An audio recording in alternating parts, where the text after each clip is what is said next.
శ్రీకాకుళం జిల్లా తమ సమస్యలను పరిష్కరించాలని కోరుతూ శ్రీకాకుళం జిల్లాలో కేబుల్ ఆపరేటర్లు రోడ్డెక్కారు. పెంచిన బ్రాడ్కాస్ట్ రేట్లను తగ్గించాలని డిమాండ్ చేస్తూ నిరసన ర్యాలీ చేపట్టారు. ఎంఎస్ఓలు, ఆర్ఎంఎస్ఓలు తమకు కనీసం ముందస్తు సమాచారం ఇవ్వకుండా రేట్లను పెంచడం దారుణమన్నారు. డీటీహెచ్తో సమానంగా ఉండే ప్యాకేజీను ఎంఎస్ఓలు, ఆర్ఎంఎస్ఓలు అందించాలని డిమాండ్ చేస్తున్నామన్నారు. కేబుల్ ఆపరేటర్లకు ఏపీ ఫైబర్లో 59 రూపాయలు రద్దు చేస్తామని మంత్రి లోకేష్ పుట్టినరోజు నాడు ఇచ్చిన హామీను ఇంకా నెరవేర్చలేదని ఆవేదన వ్యక్తం చేశారు.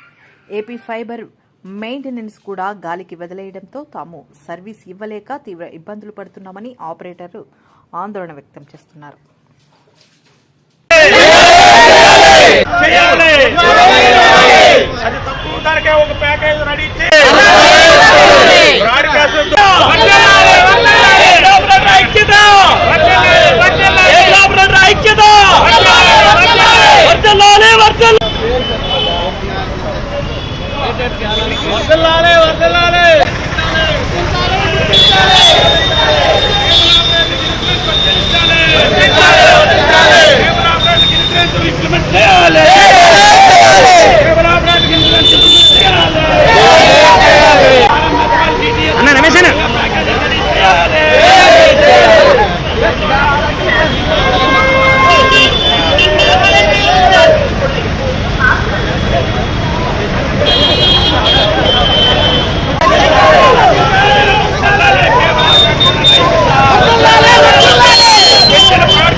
వివిధ బ్రాడ్కాస్టర్లు NTO 40 అని చెప్పి రేట్లు పెంచారు. కనీసం రేట్లు పెంచేటప్పుడు కానీ అక్కడ ఉండే జిల్లాలో ఉండే ఆపరేటర్లకు కానీ కనీసం వినియోగదారులకు కానీ ఎక్కడా తెలియజేయకుండా స్కోలింగ్ కూడా ఇవ్వకుండా నియంత్రపాలంగా వీళ్ళు ఇష్టారాజ్యంగా ప్రతి సంవత్సరం రేట్లు పెంచుకొని వెళ్ళిపోతున్నారు.